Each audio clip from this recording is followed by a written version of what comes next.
Are you the reserved guest I was expecting? I have something important to discuss with you. Would you mind sparing a moment? As I was about to enter the restaurant, a woman in a chef's attire, wearing a tense expression, approached me. Intrigued, I wondered what she wanted to confirm regarding my meal. However, when I listened to her, I was hit with a shocking revelation that made me go pale. My name is Emily Thompson, 31 years old, working in the advertising industry. I work diligently to create better advertisements, and although it's a challenging job, it's incredibly rewarding. My husband, John, whom I met through work, is a year older than me, and we've been married for a year. Being a dual income household, we efficiently share our household chores and help each other manage our lives. Initially, our interactions were solely work related, but as time went by, we started having more personal conversations and grew closer. I realized that we shared similar interests and values, and I started developing feelings for him. Fearing that we might not see each other often after our collaborative project was coming to an end, I mustered the courage and confessed my feelings to him. Despite my nervousness, he accepted my feelings and we started dating. After a year, he proposed and we got married. Before marriage, John revealed that he had been previously married and was divorced. They were married for about a year, had no children, and mutually decided to part ways due to differing values. It seemed like John regretted not being able to make his previous marriage work. He appeared a bit reserved when it came to love, probably because of his past experience, but I understood. As long as there were no lingering issues, I didn't mind his past. It wasn't about wanting happiness for marriage, but wanting to live my life alongside John. So I accepted the fact that John was divorced and went ahead with the wedding. Our married life was filled with happiness, but slowly, the real implications of John being divorced began to unravel. After our wedding, we moved to an apartment close to both our workplaces, and John's parents live nearby, and we get along well. Our married life has been smoother than I anticipated.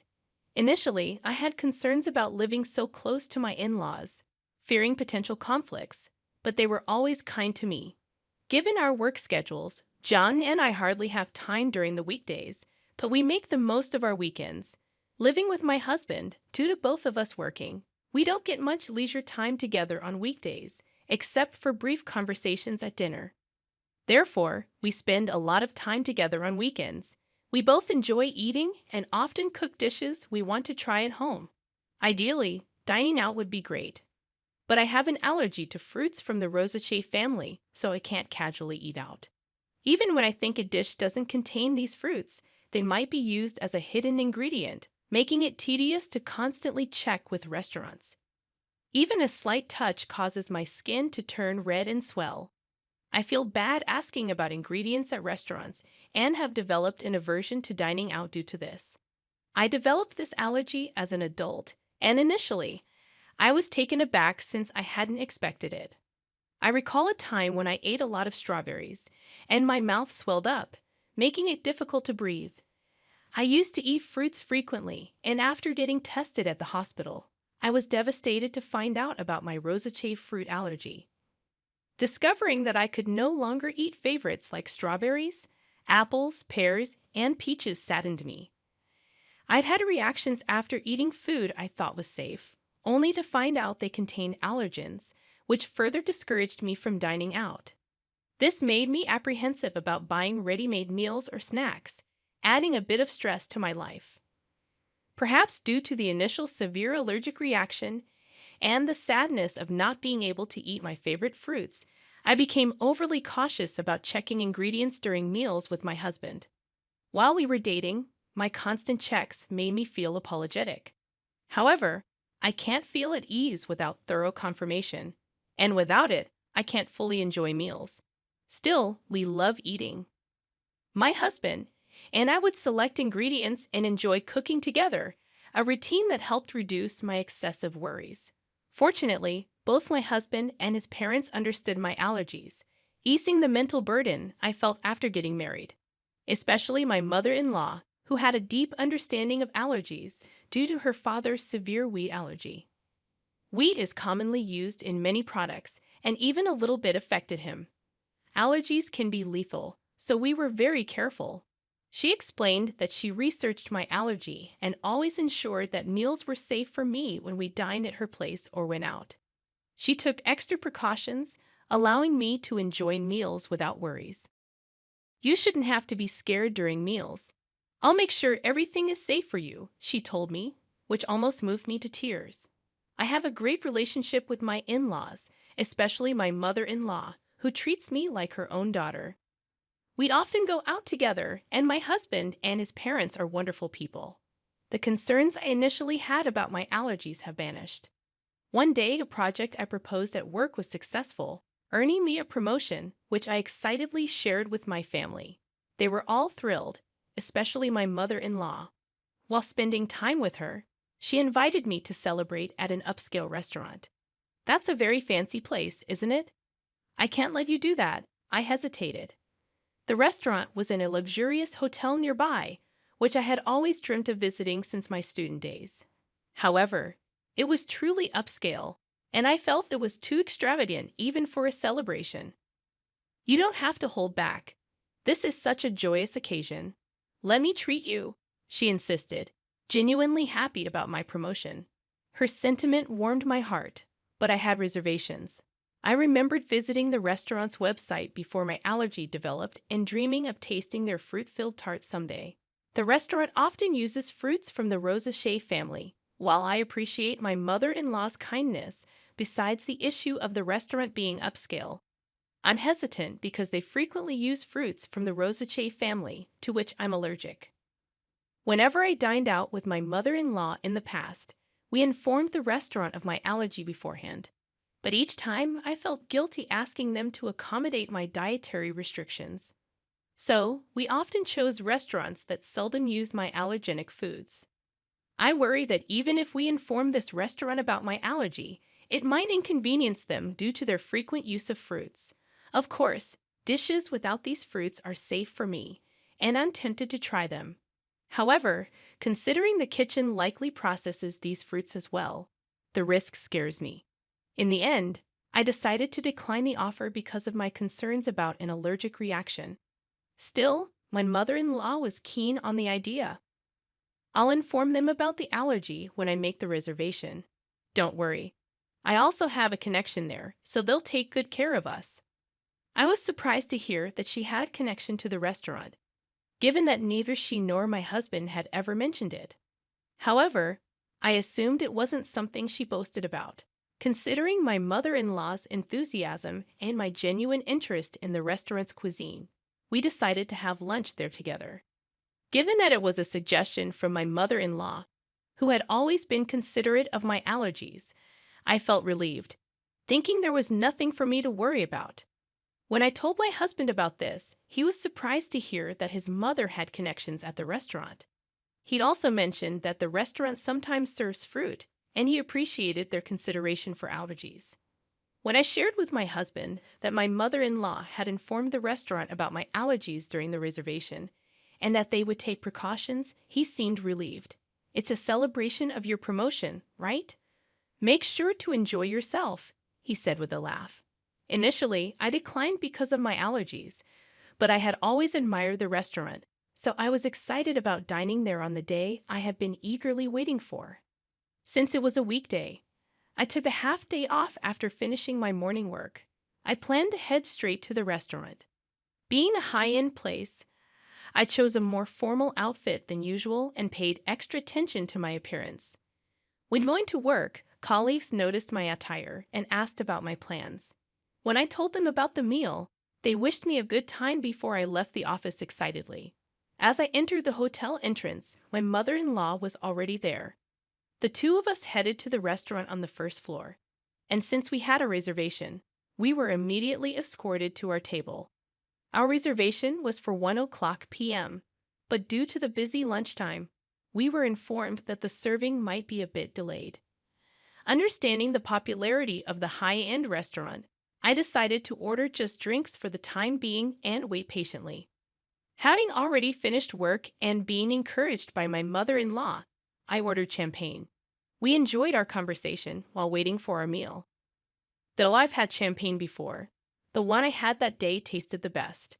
Feeling the effects of the alcohol and the anticipation of dining at a restaurant I had longed for, I was in high spirits. From the dishes at the neighboring tables, I could tell the food looked delicious, and I eagerly awaited our meal. Suddenly, my phone rang from inside my bag. Realizing I hadn't turned it off during my meal with my mother-in-law, I tried to shut it off.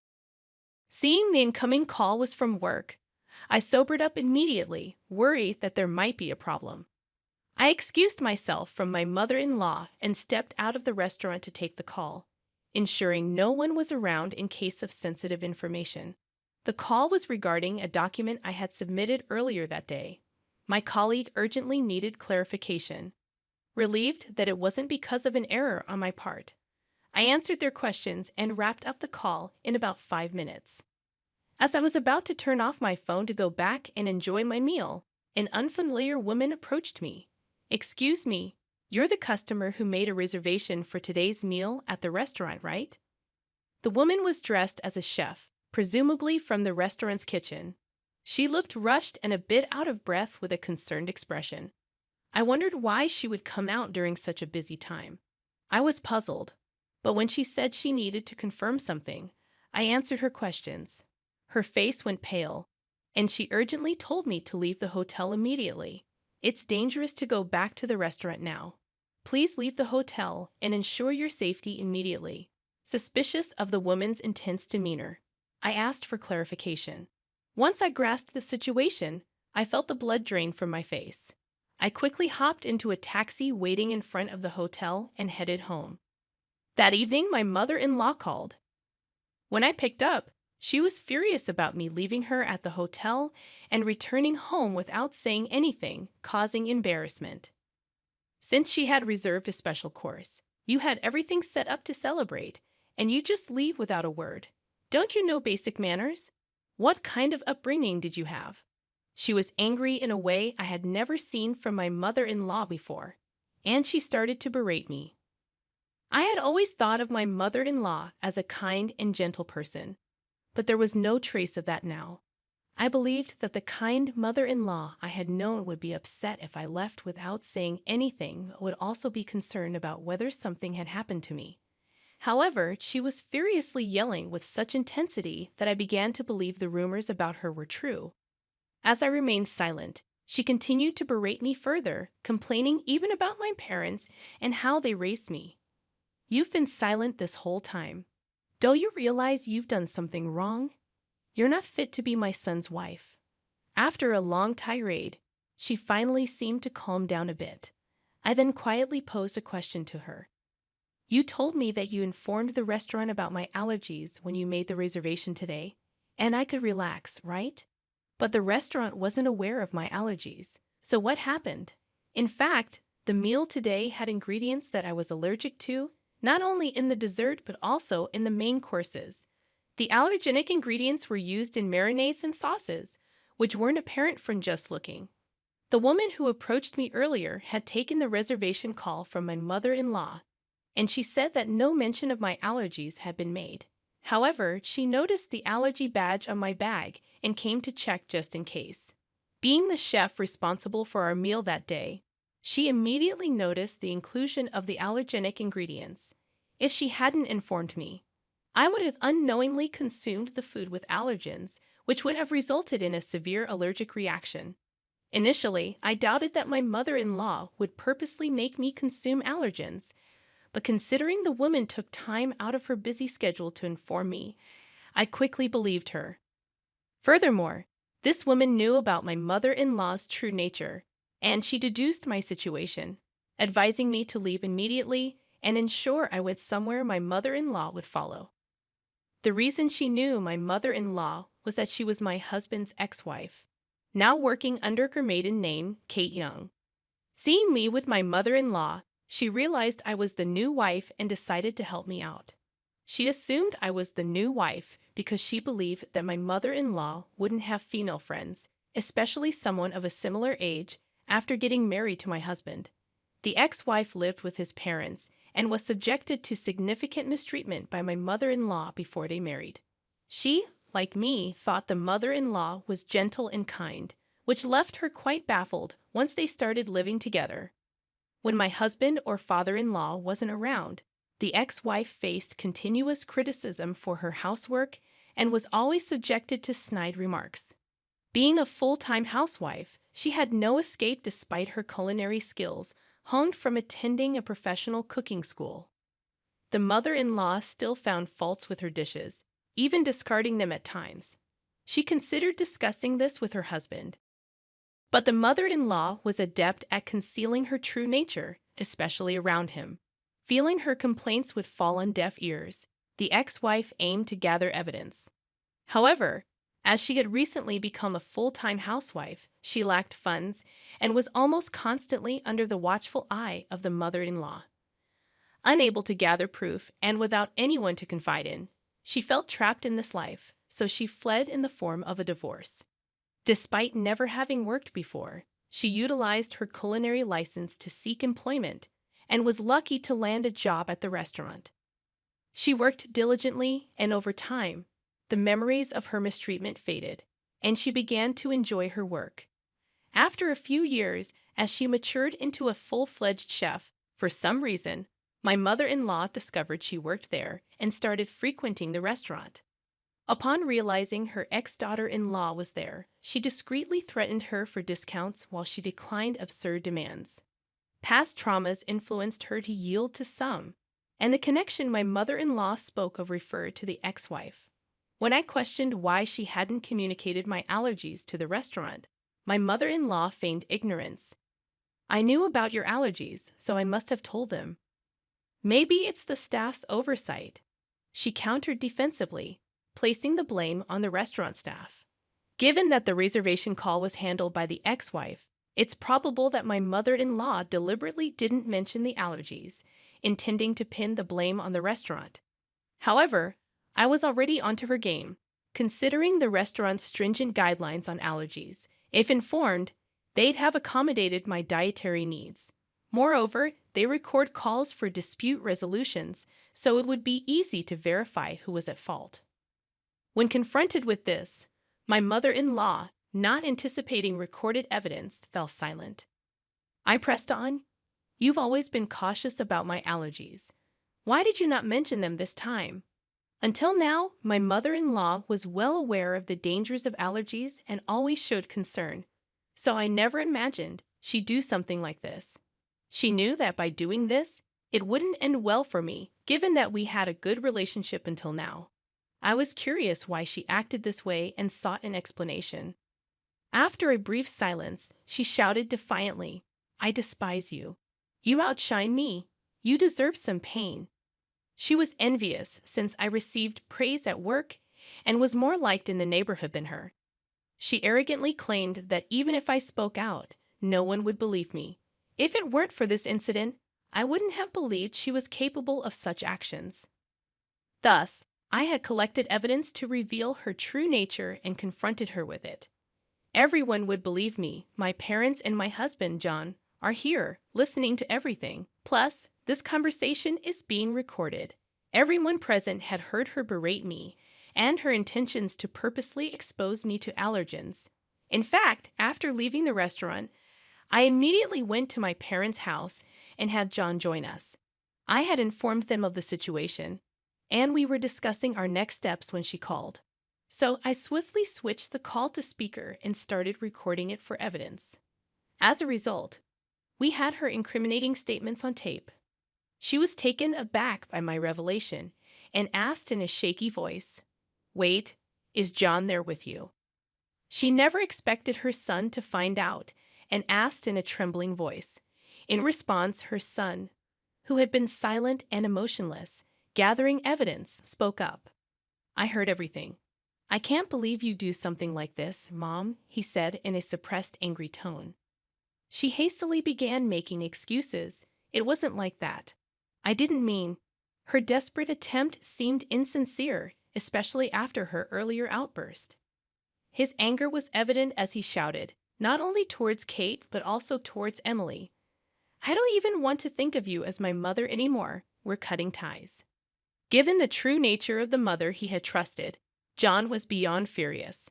He then declared his estrangement from her, ignoring her cries. Furthermore, my parents said that they would sue her for attempted murder, and John cut off the call, disregarding her voice. Later, when John informed his father about the incident, he was furious and suggested divorce, eventually throwing her out of the house.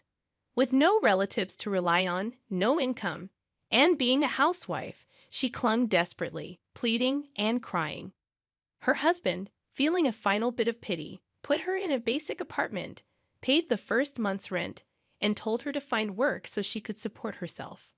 But having been a housewife, she seemed to lack the drive to work, and, for some reason, clung to both John and me. She barged into our house demanding money, but we drove her away, telling her to earn it herself, especially John, who was extremely stern, ensuring she wouldn't approach our house again. Later on, rumors suggested she started working at a nearby supermarket, but she seemed quite disheveled. Given her nasty attitude, she had no one to rely on and seemed to be struggling on her own. I hope she continues to work hard, both for her own expenses and to pay us the compensation. And I want her to stay out of our lives. As for why she did what she did, it seems she was jealous of me and wanted to see me suffer. John's ex-wife had moved in after graduating from a vocational school and became a housewife. She was submissive, obeyed her mother-in-law, and had a quiet nature due to her unpleasant character, which made her disliked by women and her enjoyment in bullying those weaker than herself. She used to take out her stress on John's ex-wife. However, I am independent, working, and getting promotions. I had a higher social status than her and was well regarded in our neighborhood. Initially, she liked me, thinking I was a competent daughter-in-law, but she gradually grew jealous. Being unable to bully me, she wished I'd be in a position where I'd become incompetent, wanting to look down on me. After the explosive call when John and his father confronted her, she confessed everything, leading to their declaration of cutting ties with her. Later, John apologized to his ex-wife for not noticing the bullying. At that time, he was new at his job and deeply trusted his mother, which blinded him to her behavior. Still, he felt he should have noticed and was regretful. His ex-wife assured him she was over it. She's dating someone now, and their conversation ended on a peaceful note. John felt relieved, knowing she was genuinely happy. Thanks to her help, I became friends with John's ex-wife. She's also career-oriented, and we get along well. Although she's his ex-wife, there's nothing concerning regarding their relationship, and I'm glad to have a friend close in age. After settling matters with the mother-in-law, John and his father threw me a promotion party. With the celebration from the two of them, I felt happy and determined to continue working hard without worrying about my mother-in-law.